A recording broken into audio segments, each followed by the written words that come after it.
Hello again and welcome to Social History, the series that looks back on some of football's most memorable seasons as though they've just happened. Today, we're looking at 1998 to 99 season. There was not only the 100th of top flight football in England, but one that saw Manchester United do the famous treble and Alex Ferguson become Sir Alex. It was a campaign that began on the back of the 1998 World Cup in France, where 18-year-old Liverpool striker Michael Owen made a name for himself by scoring an absolute blinder for England against Argentina. And Owen hit the ground running in the Premier League too, bagging a brilliant hat-trick against Newcastle on the opening day. What a shot! That's completely unstoppable, but the goalkeeper has got to do better for me. As Sheffield Wednesday put Arsenal to the sword at Hillsborough, the Owls' infamous Italian midfielder Paolo Di Canio is sent off by referee Paul Alcock, but he doesn't go quietly as he loses his rag, sending the ref flying with a well-timed shove to the chest.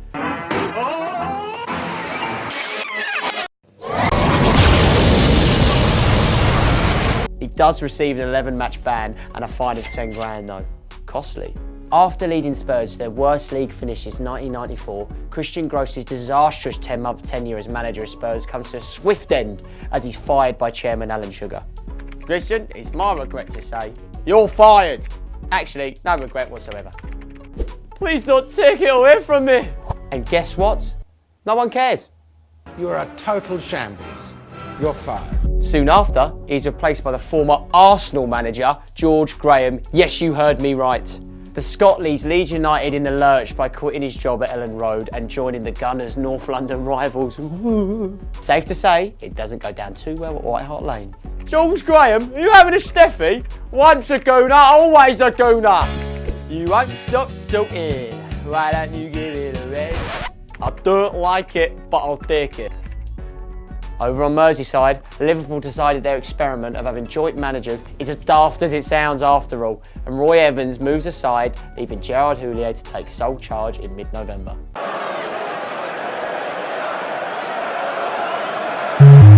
Meanwhile at Chelsea, under new manager Gianluca Vialli, the Blues sit atop of the table at Christmas. Having lost their match on the opening day of the season to Coventry, the Blues then embark on an unbeaten run that will stretch to 21 games into the new year. Ken Bates, you legend! Best owner in the game. We're going places with Uncle Ken.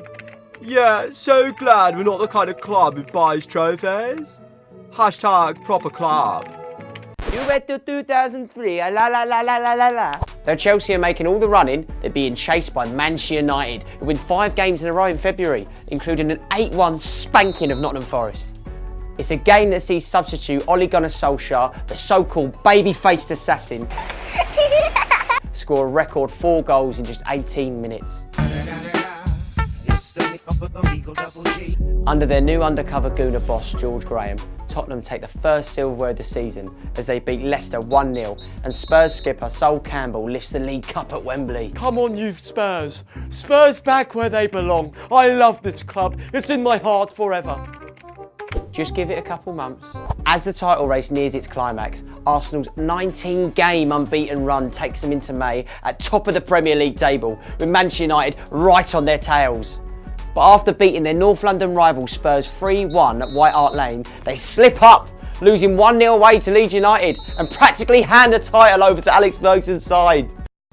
It's a joke. I've had enough of this blood. He needs to off blood. I'm done with this, Rob. The man's a fraud blood. I've been saying it for months blood. The man's fraud blood. 4 years after they were sensationally crowned the Premier League champions, with Shearer banging in goals for fun, Blackburn Rovers are relegated after a depressing goalless draw against Manchester United at Ewood Park. It's an especially tough day for club's owner Jack Walker, who pumped so much money into the club, taking it to new heights. On the final day of the season, a United side that are now on an unbeaten run that stretches back to December 19th need a win against Spurs to reclaim their title. And they get it! Coming from a goal down to win 2-1! Having taken the Premier League title and then the FA Cup, United stand on the brink of a historic treble as they travel to sunny Barcelona to face Bayern Munich in the Champions League final. Within 6 minutes, they're a goal down. My having a lot of laughs watching United get pumped by Bayern. Poor United fans, I wanna hold your hand. With time running out in the second half, Alex Ferguson swaps Jesper Blomqvist for Teddy Sheringham, and with less than 10 minutes to play, Andy Cole for Ole Gunnar Solskjaer. And they proved to be the most inspired substitutions in living memory! As the game enters injury time, Sheringham sweeps home an equaliser, followed 2 minutes later by a jaw-dropping winner from the baby-faced assassin himself. Only 18 months old, and even I know that was a miracle. Can't wait to play in the Champions League when United when I'm older. And United fans all over the world were twisting their melons, man. For the Magneteers! As United celebrate with the trophy, defender David May steals the show, hogging all the photographs, even though he didn't even set foot on a pitch during the match. What sort of fool kid celebrates the Champions League final he didn't play in like that? Of course, it's left to United manager, the soon-to-be knighted Sir Alex Ferguson, to sum up what everyone is feeling. Football! Bloody hell!